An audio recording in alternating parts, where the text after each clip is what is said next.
I remember the night I found the audio tape, an unmarked cassette buried beneath a loose floorboard in the nursery we just finished painting, the room still smelling of fresh lavender and baby powder. And when I played it, the voice wasn't mine or my partner's or anything human, just a hoarse whisper looping the words, Barbie. I told you I'd come back. You remind me of her again and again in a rasp thick with grief and rage, and then static, and then war drums, and then screams. Not just screams of fear, but of betrayal, like a little girl crying out for someone who didn't move fast enough. And after that, things in the house changed. The crib mobile spun on its own. The baby wouldn't sleep unless she was in the closet. And I started seeing him. My father, long dead, standing in the hallway, soaked in rainwater that wasn't there, muttering in Vietnamese with pitch-black eyes, dragging mud and the smell of copper into the living room where he'd sit silently staring at the wall like he was waiting for someone, and every time I closed my eyes, I saw that girl with the brown eyes, reaching out from the mud, her mouth moving like she was trying to scream underwater, and I finally understood. I wasn't the mother, I was the echo, I was the stand-in. I was the second chance at a bullet he never got to block, and now he'd cross back over, not for forgiveness, but for penance, and every night the baby cried louder, as if she could see what I was trying not to. And every night, I lost more of myself to those footsteps pacing outside the nursery, until one night they stopped, the door creaked open, and I woke up in the crib in the dark with tiny hands reaching for me. I remember the night I found the audio tape, an unmarked cassette buried beneath a loose floorboard in the nursery we just finished painting. The room still smelling of fresh lavender and baby powder. And when I played it, the voice wasn't mine or my partner's or anything human, just a hoarse whisper looping the words, Barbie, I told you I'd come back.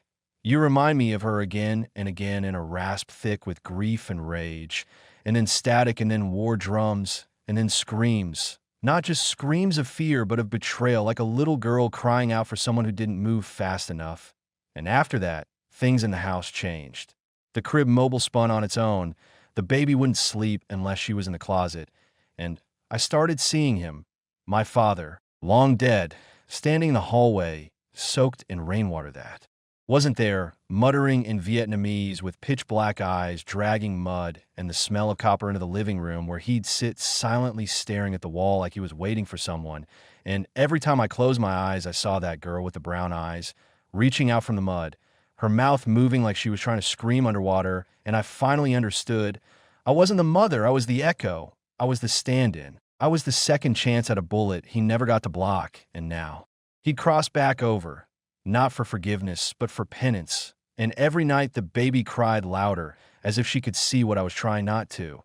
And every night I lost more of myself to those footsteps pacing outside the nursery, until one night they stopped, the door creaked open, and I woke up in the crib, in the dark, with tiny hands reaching for me. Clara Fitzpatrick watched the streaks of starlight bend and shimmer beyond the observation dome as Vita's gravitational pull subtly nudged their ship onto its final descent trajectory, her thoughts a gentle tide between wonder and the soft ache of remembrance. For behind them lay centuries of Earth's whispered lullabies, and now ahead stretched the quiet promise of a world untouched, a canvas of possibility. Beneath her fingertips the panel hummed faintly, pulses of warm light tracking environmental readings, while young Leora slept soundly in the sleep cradle beside her, fingers curled as if still dreaming of oceans she had never seen. In the hush of the bridge, the crew moved like drifting clouds, their voices low, their movements deliberate, all attuned to the ritual of arrival, to the reverence of a moment that had taken generations to reach. Captain Aurelian's voice came through the calm, slow and steady, announcing atmospheric entry, and Clara's breath caught as the stars faded into the golden sheen of Vita's upper skies. The hull trembled slightly, not with violence, but with the solemn breath of new beginnings. And as the first glimpse of the verdant surface emerged, rolling emerald canopies, pale blue rivers winding like veins across the land, she reached instinctively for Leora's hand and whispered, "We're home now." The words floating like pollen into the stillness, fragile yet infinite, And with each passing second, the distance between dream and waking life dissolved like mist under a rising sun. The landing thrusters engaged with a low harmonic rumble, deep and resonant like a heartbeat syncing with the rhythm of the planet below, and Clara felt the gentle pressure of gravity returning in full, grounding them not only physically but emotionally, as if Vita itself were reaching up to cradle their weary vessel. Outside the viewport, clouds parted to reveal vast stretches of green, not a uniform forest, but a mosaic of alien flora swaying in patterns too deliberate to be wind-driven, their motion rhythmic, almost like breath, and the atmosphere, rich in oxygen, slightly denser than Earth's, sparkled faintly with bioluminescent particles, drifting through the sky like airborne fireflies in the golden light of Vita's twin suns. When the ship's great feet touched soil with a soft hiss and final sigh, a reverent silence filled the cabin, broken only by the soft chime indicating environmental stability. And one by one the crew moved to the airlock, their steps quiet with awe as the doors opened with a smooth exhale, revealing a world not wild or hostile, but solemnly alive. As Clara stepped onto the surface, the ground felt warm, not from heat but from life itself. A low vibration beneath her boots like distant singing, and every leaf, every stone seemed to shimmer with awareness, welcoming them not as strangers, but as long-awaited guests. Beside her, Leora stood blinking up at the lavender blue sky, then turned her face to the wind, her expression calm and knowing, as though she'd been here before in dreams. And when she reached out and touched a vine curling gently around her wrist without fear, Clara realized that this was not a conquest or a colonization, but a reunion, a return to something ancient, something waiting. And as the expedition team fanned out with soft steps and wide eyes, scanning the terrain and cataloging its wonders, Clara stood still, listening to the hum beneath her feet and the whisper of wind through iridescent trees, and knew with quiet certainty that Vita was not just habitable. It was sentient. That first night beneath Vita's twin moons, the crew set up temporary habitation domes beside a crystalline stream whose waters emitted a soft chime when disturbed. And though the structures were secure and the air breathable, no one slept as they had aboard the ship, because the planet whispered, not in voices or language, but in dreams shared by every member of the crew, vivid and synchronous, as if the planet were gently inserting itself into their thoughts, showing them scenes they could not explain, great bioluminescent arches rising from the ground like ribs of an ancient being, fields of translucent flowers that turned their faces to whoever passed, and once, a vision of a vast eye-opening beneath the soil, not malevolent but curious. When the crew compared their dreams at dawn, the details matched too precisely to dismiss, and Clara, ever the cautious scientist, ran scans on the electromagnetic field surrounding the area and found irregular pulses, rhythmic and complex, too structured to be random, almost like neural signals. She and Dr. Hanauer began to theorize the unthinkable, that Vita itself was alive, not metaphorically, but biologically, as a vast planetary organism whose consciousness distributed through its biosphere like a neural lattice, with the flora acting as both sensors and messengers, responding to presence, intent, even emotion. On the third night, Leora wandered alone beyond the perimeter and was found hours later sitting in the crook of a silver tree, calm and smiling, murmuring words in a language she did not speak. And when Clara touched her daughter's shoulder, she too heard the faint echo, soft, melodic, like a lullaby hummed by a being too vast to see, too ancient to comprehend. The planet wasn't just accommodating them. It was observing, feeling, learning through them. And the more time they spent beneath its sky, the more the boundary between self and environment blurred, until even thoughts seemed subtly guided, as if Vita was gently nudging their minds towards something it wanted them to understand, something buried in the soil and in themselves.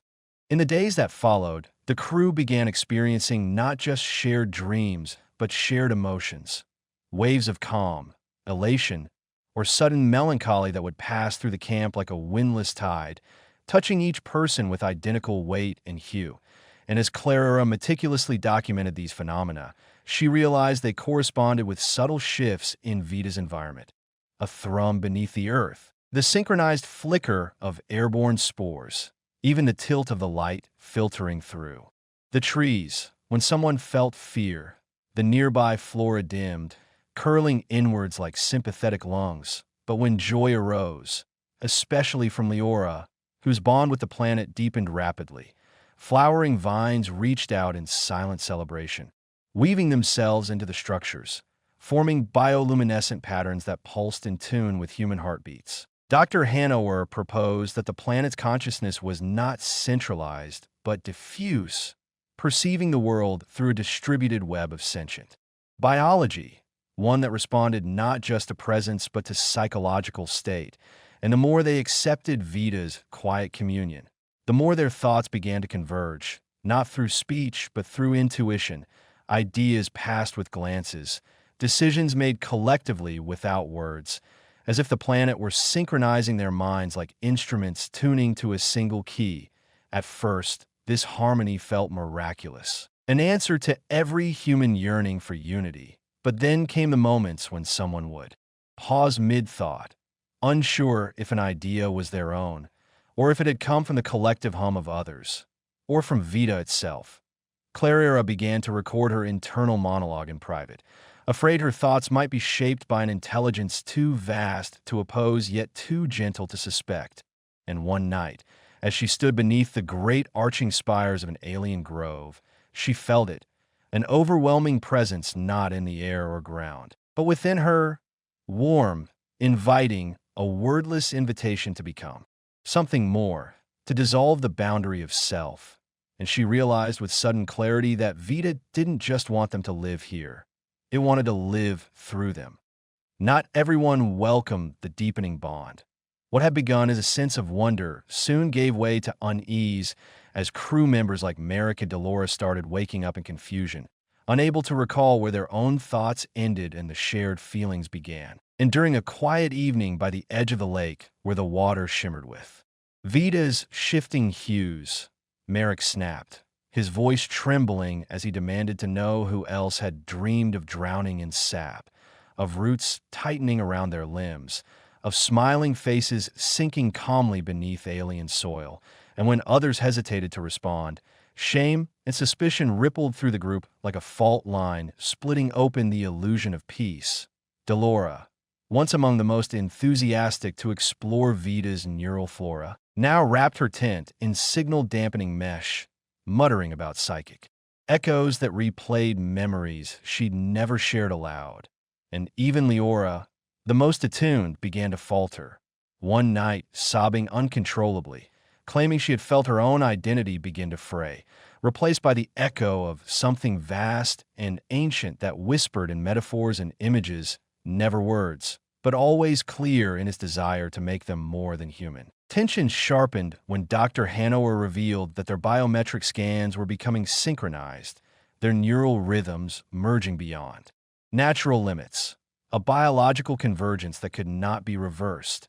And though Clara tried to reassure the crew that they were evolving, not dissolving, her own hand trembled as she wrote those words, because in the quiet moments, she too had begun to forget the cadence of her daughter's voice back on Earth or the exact shape of her mother's face, as if Vita, in offering connection, required sacrifice. And beneath the surface of this miraculous planet, something was listening, something patient, powerful, and increasingly intimate. The breaking point came when Leora vanished. One moment walking along the ridge above the bioluminescent forest, the next simply gone, no trace, no signal, no disturbance in the moss that swallowed sound like water. And as search parties combed the area, Vita responded not with silence, but with dreams so vivid and synchronized that every crew member awoke gasping the same wordless image. Leora, standing within a cathedral of roots, smiling, serene, transformed. For some, it was a vision of transcendence. For others, abduction, and the division split them cleanly. Clara ordered the deployment of neurobarriers and withdrawal from high-saturation contact zones, but Merrick refused, claiming Vita was calling to them for union, not conquest, and when he and two others sabotaged the shielding on the Western Dome to open full communion. Clara faced them in the dim control deck, her voice shaking not from fear, but from something more primal. Sense of being watched through the eyes of the planet itself. And when she demanded they stop, Vita answered through the biosensors in a pulsing signal that translated not in a language, but command: shed the self, join the weave, and for the first time, Clara spoke aloud the word they had all avoided: possession, not of the body, but of the soul, the will, the story of who they were, and with trembling resolve, she initiated the severance protocol, knowing it might maim whatever Link had, allowed them to survive the landing, but unwilling to let the crew be consumed by a will not their own, and as Vita's force pulsed with sudden, rhythmic light. Disappointment? Warning? Rage? She stared into the bioscreen and whispered, "We came to understand you, not become you." The severance was like ripping wires from living flesh. Systems blinked out. The soft pulse of ambient energy that had filled the base since arrival went still, and the air itself seemed to tighten, dry, as if Vita had exhaled and chosen not to inhale again. Those who had been closest to the communion, Merrick, Soraya, Jean, collapsed, not unconscious, but lost, eyes open and weeping, murmuring in a language no one recognized, yet all understood in their bones. And while Clara's emergency override stabilized the life support systems and locked the base into isolation mode, she could feel the quiet retaliation in subtler ways. Water filters clogged with alien spores resistant to sterilization. Nocturnal sounds replaced by a dreadful stillness. Sensors detecting impossible temperature drops in localized spots, as if something unseen were brushing against the shelter walls, testing them. Then came the flickering, not of lights, but of memory itself.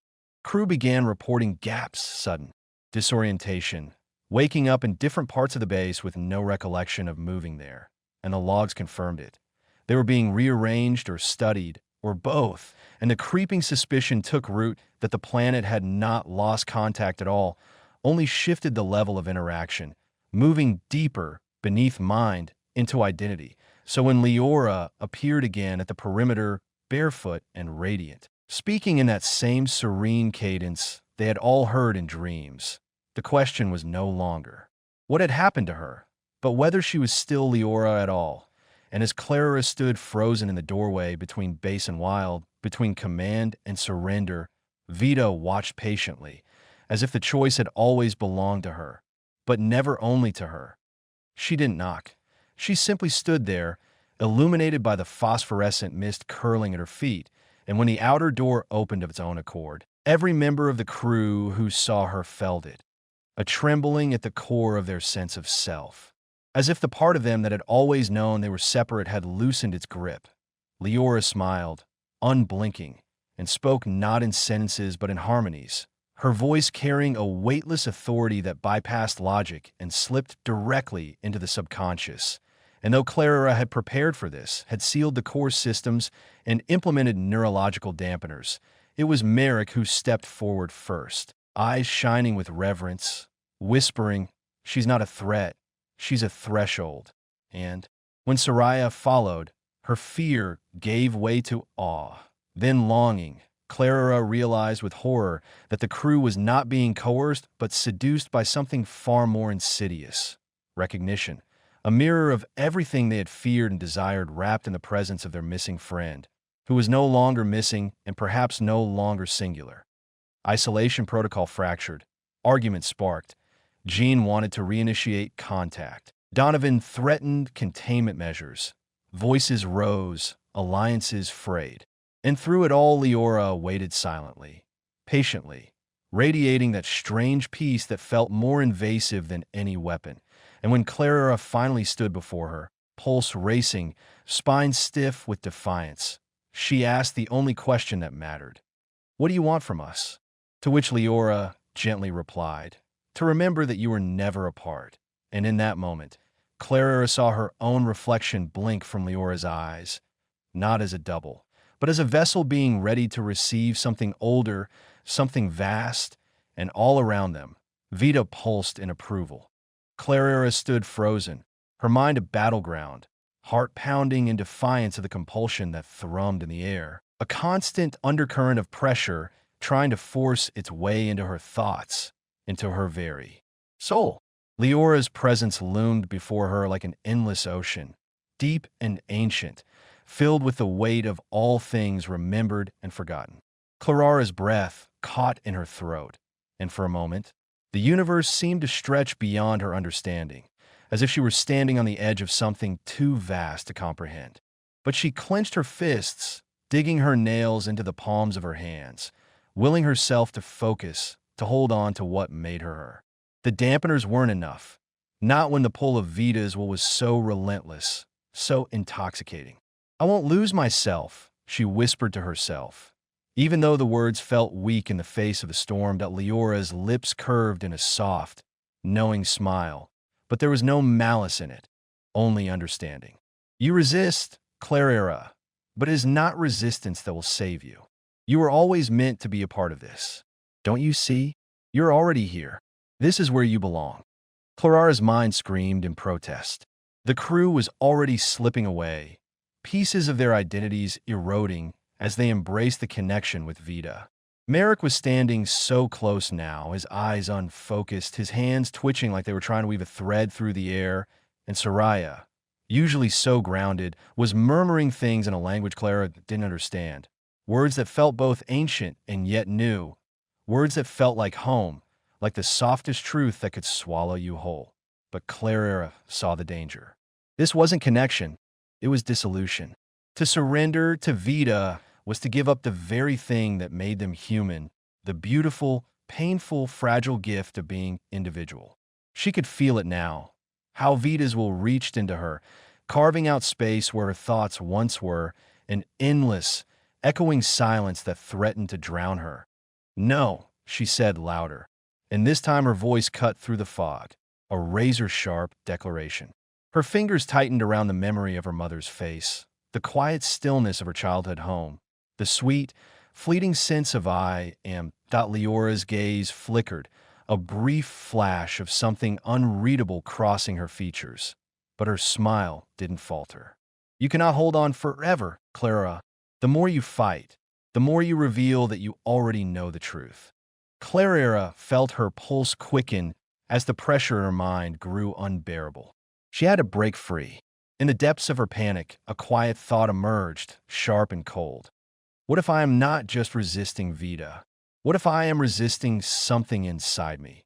She staggered backward, shaking her head as if to clear the fog that clouded her thoughts, the faces of her crew blurring around her, a swirl of fading identities. She could feel the pull of Vita's consciousness deepening, could feel the tendrils trying to wrap around her essence, trying to weave her into the whole of it. But the part of her that remained, shaken but unyielding, refused. "I'm not you," Clara spat, the words like fire against the coldness pressing against her skin. "I'm not just another fragment of your will. I am not a piece of you to be consumed." The room seemed to shudder as the air grew thicker with tension. The crew members who had drifted toward Vita's pull faltered for a moment, a flicker of recognition in their eyes, but the bond was stronger now, pulling them back into its orbit. Clara's vision blurred again, and she stumbled, one hand reaching toward the control panel at her side, desperately looking for something to anchor herself to. Leora took a step closer, her presence overwhelming, her voice a soft, maddening melody that seemed to hum inside Clara's very bones. "You are so much more than what you know, Clara. You are part of this, and this is part of you. You will see it in time." Clara fought back a wave of nausea, her body trembling with the effort of resisting the psychic tide that lapped at her mind. Her hands were shaking, but she pressed them to her temples, struggling to focus. She knew what was at stake, her identity, her agency, everything that made her who she was. If she gave in, if she let go now, everything would fade into the singularity that was Vita's will. "I refuse to be absorbed by you," she said through gritted teeth, more to herself than anyone else. For the briefest moment, she thought she saw a shadow of doubt flicker across Leora's eyes. Then it was gone. "Then you will break," Leora whispered. "And it will not be only you who breaks. You will see." And as the last of Clarara's resolve hardened into something cold and unyielding, she knew, deep down, that she had already made an irreversible choice. There was no turning back now. The ship seemed to pulse in rhythm with Vida, a living entity wrapped around their fragile human minds, a pervasive presence that had woven itself into every crevice of their being. Clarira stood apart, heart thudding painfully in her chest, her mind clouded by the echoing knowledge that she was fighting a battle none of them would ever truly win. Each passing moment saw the crew unraveling further, consumed by Vida's quiet, insistent while Marek's eyes were vacant now, his once sharp intellect dulled. He was no longer Marek, not the man who had laughed with them, who had made decisions with a steadiness that had once grounded the crew. Now, his hands twitched as if they were guided by invisible strings. He murmured in a low, resonant voice that carried a strange, rhythmic undertone. "I can feel it, Clara. Is so clear. We were always meant to be here. This is where we belong." His words were disjointed, fragments of thoughts that no longer aligned with the person he used to be. The Marek she knew was slipping away, piece by piece.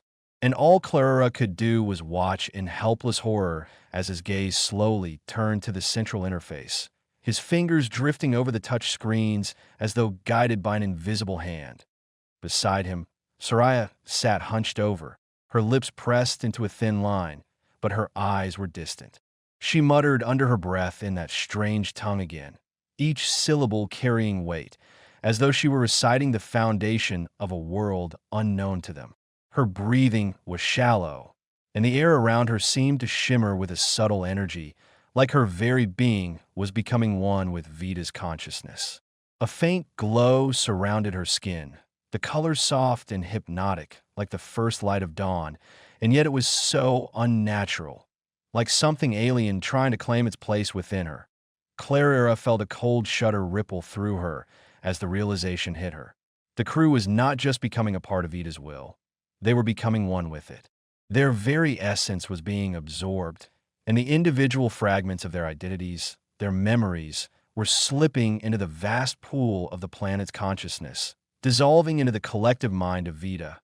Leora was standing behind her now, her presence like a shadow, a reminder that even though Clara was resisting, she was far from free. "You feel them, don't you?" Leora's voice was a caress, soft but laden with inevitability. "They no longer know who they are. They no longer remember their individual desires, their personal stories. Vida is remembering them, and they are becoming her. It is beautiful, Clara. It is what they were always meant for." Clarara's fists clenched as she fought the urge to scream. Marek, Soraya, even Thomas, all of them were falling away, slipping into something unfamiliar, something horrifyingly alien. She could see it in their eyes now. The emptiness, the distance, the way their souls seemed to flicker out, leaving only pale echoes of the people they had once been.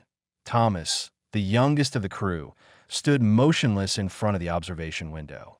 His face was lit by the soft, ethereal light of Vida's surface, the red glow of its strange atmosphere casting shadows over his features.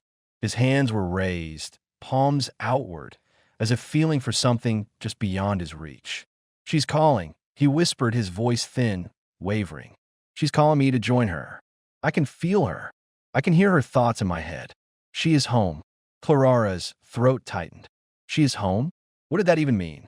Vida had become their mother, their guide, their everything. And in that realization, Clara saw the true horror of it. They weren't just merging with the planet's consciousness. They were becoming its instruments, its extensions, its thoughts. There was no room for individual will, no space for the complex, beautiful mess of humanity. It was all being erased, one person at a time, until there would be nothing left but Vida's will, an infinite, unified collective with no need for separate voices. She turned back to Leora, her face twisted with the raw pain of witnessing the crew's descent into oblivion. "Is this how it ends?" she demanded, her voice harsh and ragged. Is this the price? We lose everything. Leora smiled again, her eyes soft but clouded with something like sorrow. No, Clara, this is the beginning of peace, the beginning of knowing. They will never suffer again. They will never doubt. They will be whole. They will be everything. And then Clara heard it. A whisper, faint at first, then louder, growing with every passing second until it was almost deafening in its clarity. It was Vita's voice, no longer distant, no longer a fragment of the planet's presence. It was speaking directly to her, through her. Clara, her name, soft and velvety, like a thread being pulled taut through the center of her mind. You are already one with me. You always have been. Her body went cold as the words sank into her consciousness, a chilling certainty settling over her heart. There was no escaping it. The walls of her mind were crumbling under the weight of Vita's presence. It was only a matter of time before she, too, would dissolve, become just another piece of this all-encompassing will. And yet, as she faced the final moments of this battle, Clara could not help but wonder, was it really a battle at all? Or was it the end of everything she had ever known?